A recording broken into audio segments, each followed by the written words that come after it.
Egaa hordoftoota fi kabajamtoota keenya kunoo waan ammaan gabbaa fi jiraal bakka ittiin bakka jireenyi biyya namaa kun waa hedduu nama agarsiisa. Mana barumsaati.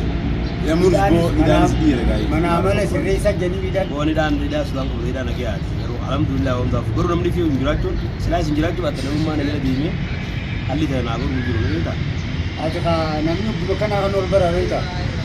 Amma akkasii faayitii gammachuu ta'es ka uummata hordoftoota hedduu geessinaati. Akkana kaameeraa keenyas ka. Assalaamu alaykum wa rahmatullahi wa barakatuh. Kabajamtootaa fi hordoftoota keenya hundi keenya kan nuti nagaa fayyaadhaa jiru jecha. Egaa arraan kana asitti argamnaa akkuma beektan viidiyoo kanaan dura irratti agartanii jirtan anaa fi Aarifoon waliin taanee bu'aa bahii meeqa keessa dabarree mana hidhaarraa isa baafnee amma asitti argamna. Ammaan tana baafnee dhufnee egaa ammaan tana kunoo gaggaa irraa mul'ata fuula isaarraa fuulee karaa manaatii yaanaa du'aayin nuuf gootan du'aayin teessan qeebalamtee hedduu tokko isin jaalannaa mee hanga xumuraatti nu faana turaa ilaa mana hojii deemnaa mee Aarifoo hordoftootaatii waan jettu jiru. Assalaamu alaykum wa rahmatullahi wa barakatuh. Jirra gaa alhamdulillah hordoftoota keenya kunoo gammannee obboleessi keenya faamilii gaa biyya jira alhamdulillah kalee gaa hojii hunda jala deemnee raawwannee garuu yeroo sanitti nu gaddisuu hin dandeenye. Har'a kunoo eegumicha irraa gabbee gaa bilbila namaatiin bilbilee boo alhamdulillah beetiin jira dachi manna kottaa jee haaleen kun itti dhufne akkuma isin gaa kaameera argite jirtu kana alhamdulillah ammoo gaa waan hafee fi gaa akkaataa itti rakkoo jirtuu fi maala keenya keessa dabree hundaa'u isarraa fudhanneetuma isin bira geessinaa kunoo isaa wajjin gaa. Egaa hordoftootaa fi kabajamtoota keenya arrabaa fi ilkaan wal dhawan jaanii miire haadha mana isaatii bisa jidduu rakkoon jirti yoo dandeenya kanaas jidduu sunnaa inni aaraa fuularraa mul'ata akkuma gartan kana mucaan kuyyoo aaree nama badaadhaa nuti waliin mufannaa isaa utaalaa rabbi keessatti adeemsisu du'aa godhaaf ammallee isaa haadha mana isaa rabbitti adeemsisu hanga dandeenyutti walitti kennaa hanga xumuraatti dhufana tura dubbisni hordoftoota keetis dubbis viidiyoo kun ka'e dubbis viidiyoo kun ka'e. Adi salam tulisan gaba.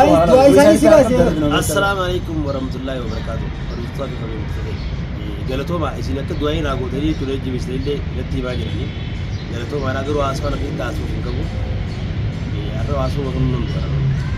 Akkasii gaa faamiin yaani aaree hidhaarraa eegalee ilaan gammaan kanaatti aaree keessaan bahanii inshaallah xiqqisho booda gaa fuuneetii mana deebisnee alilleen gaa akkuma bika dalagaatti gammachuu isaatiin kun uffata illee uffata dalagaatiin qabaa gammachuu isaatiin bikkuma inni jirutti osoo manatti hin galin bikkuma dalagaatii fiigee isa bira dhufee kanaafuu gaa mana fuunee mana isa geessinee waan hundaa'u jaasuuni viidiyoo baheetu isin dhiyeessinaa baga gammaddan baga gammannis.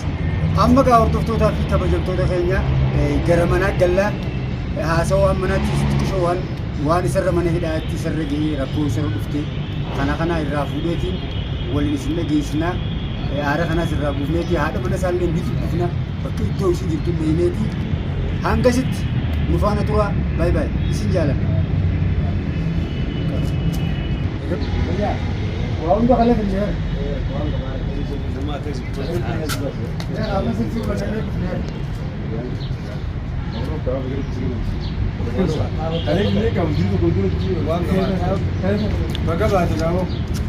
Laal biqitu mana hidhaati.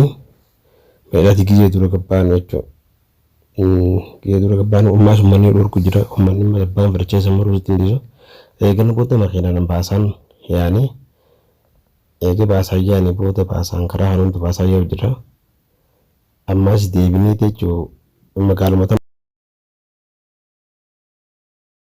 baasaa yoo jira. Wanni sagaleetti illee isinii jireef haasawaan amma laala yaadaan haasee jira. Ilmi namaa tokko hamtuu fedhii waan si yaadillee ati garuu hamtuu sanarra yoo isin yaadde jeensiisa namiidhee ani fakkeenya miidhaa akkan taane miidhuu danda'a. Garuu alhamdulillah ani askara ana tumme malee hanqooyyaa namni tokko nama rabbiin bira jiru rabbiin malee ilmi namaa tokko nas godhu hin jiru. Alhamdulillah na isii namaatu na diree namaa akka nama godhu jira malee silaa akkanatti jechuun namni ilmi namaa tokko mee nama gita gojjechiisan askaraa miti waan biraa irratti dalaguudhaaf yaalii nama godhu. Garuu alhamdulillah wanni hin godhu qabu. Akkasumatti ilmi namaa tokko uuma fedhe yoo ta'e arraan tana isiin kanatti ejii yoo kan inni miidhaa irra fidute haasoo keessatti jechuun fakkeenyaaf isiin dhiisu kana. Garuu ani fakkeenyaaf ganaa booda yoon dhufees an isin na tuquu baanan waniin isin jiru tokko hin jirtu maaliin jaan arraan tan isin akkana na gooteef yoon kan hin miidhu ta'e miidhaa guddoon dhufu danda'a. Yookaan sodaaf yookaan wanna sun taane arra isin intala dhalaati namni akkas godhee na shawwaddee fakkeenyaaf taate saniif jee fakkeenyaaf miidhaa fidu hin barbaadu mataa iyyaase. Akkasumatti maal karaa dhaabanii karaa yaa'u jiru walumaa miidhaa yaa'u jirra. Miidhaa yaa'u jirra achumaan daawwadhaadha. Jechuun hedduu mataan keenya jeeqamee gaafaan silaa dura akkasitti na tuman san silaan ba'ee takkaan hin ajjeesu ture.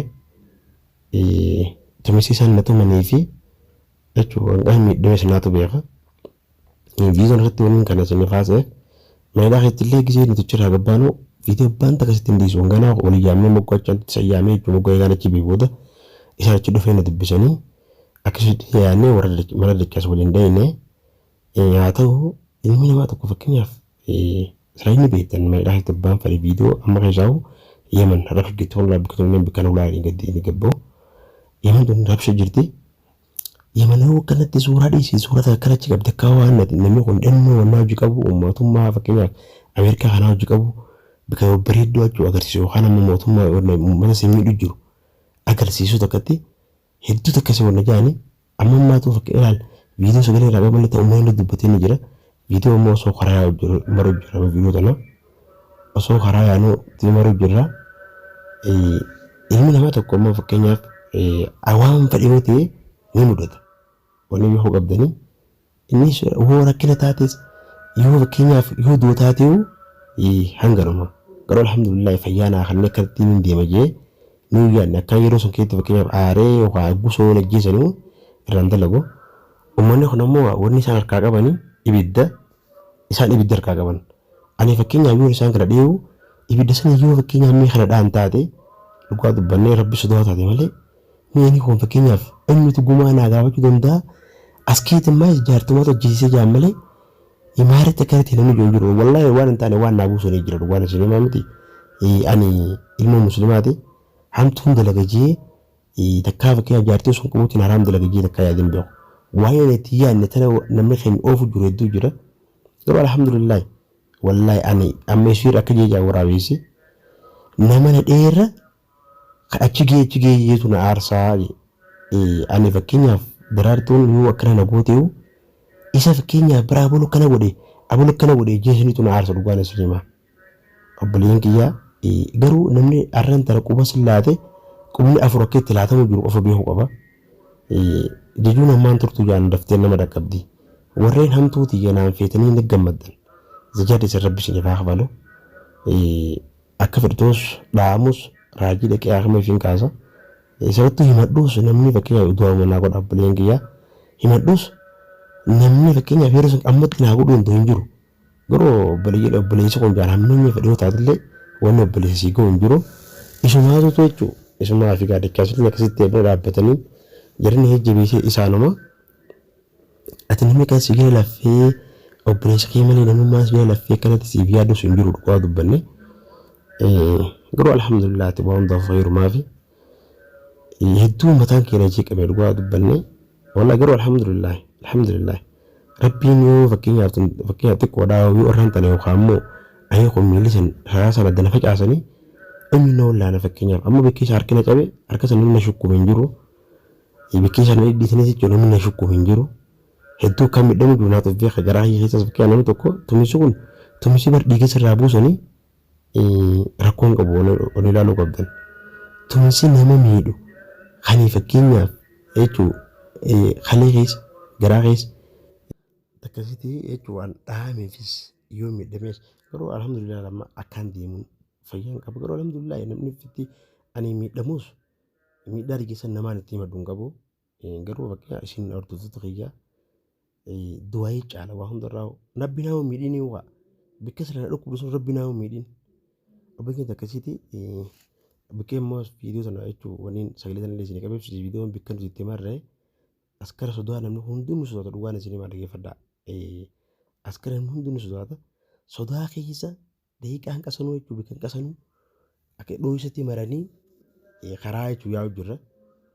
Takkanaati Egaa obboleeyyiin kiyyaa galatoomaadhaa isiniin jaaladhaa isin akkanatti egaa gus waa'ee haasoo wallaalee dhugaan isin hima hedduu takkaan isin jaaladhaa akkaan itti haasoo waa'ee haasoo wallaalee ogguu isaan dubbisinaan jaasanis waan biraa keessa sammuu jedhaniitti garuu eegaan gattaa'ee sammuun tasgabboyte lakkeenii kun irraan tana yoo waan kana balleesse bu'aan naa qabdu maaltu jira ji'iitiin sammuu tiyyaan itti yaadee jechuun karoora keessa itti yaadee garuu alhamdulillaahi ilmi namaa tokko xiqqoo tanaaf yoo fakkeenyaaf yaa rabbi alhamdulillah hin jenne guddoon dhufuu dandeesse obboleeyyiin kiyyaa takkasiitii adaraa du'aa nu godhaadhaa wanni caalu anamma fakkeenyaaf waan isin himamti viidiyoo amma akkanatti tanatuma sana akka ol baasuun ni hunfadhu garuu eega ilmi namaa tokko baase maaliin godha eega viidiyoon sun baate garuu maaliin godha namni tokko waan takka ni ta'a garuu namni keenya hinqitii ol baasu dura waan sanii baasa jechuudhaan hojii mari'atan gaarii ture humaatiin miti haa baatu.